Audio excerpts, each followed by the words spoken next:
Today, we uncover the surprising legal twist that almost changed the fate of Hye Kyo and Song Joong-ki forever.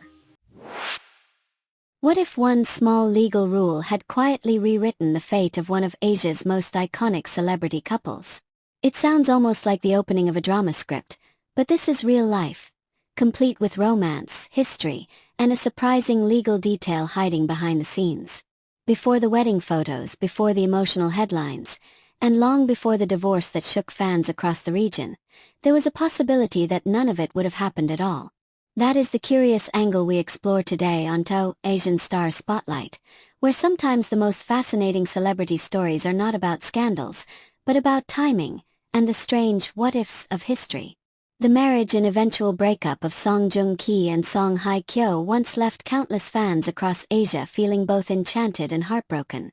Their love story, born from the global success of the hit drama Descendants of the Sun, felt almost cinematic from the very beginning.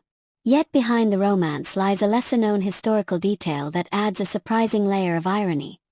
Under an older version of Korean law, their relationship might never have progressed to marriage in the first place.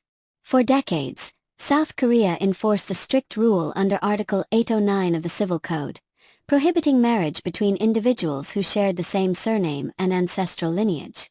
This tradition stemmed from deeply rooted cultural beliefs about family structure and the prevention of close-blood marriages. It was not merely a social custom, it was legally binding. That meant even couples deeply in love could find themselves unable to marry simply because their family histories overlapped. Everything changed in 1997, when the Constitutional Court ruled the law unconstitutional. By January 1, 2005, the ban was officially abolished. Now here comes the intriguing twist. If that reform had been delayed by just a few more years, then in 2017, when Song Joong-ki and Hye Kyo reportedly fell in love during the peak of their drama success, they might have faced an unbreakable legal barrier.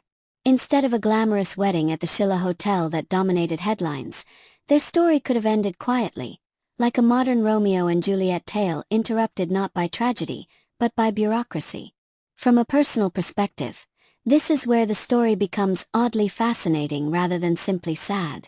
Their marriage, which lasted only a short time before the highly publicized divorce in 2019, is often remembered as a failed romance. But when you zoom out and look at the historical context, it almost feels like a rare window of opportunity.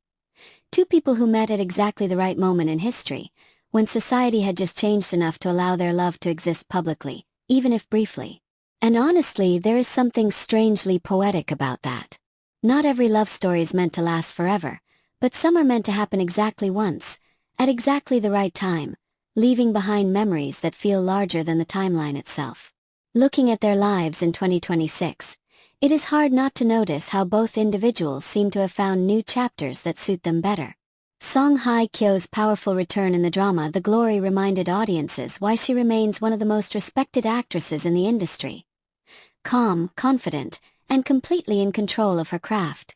Meanwhile, Song Joong-ki stepped into a different role off-screen.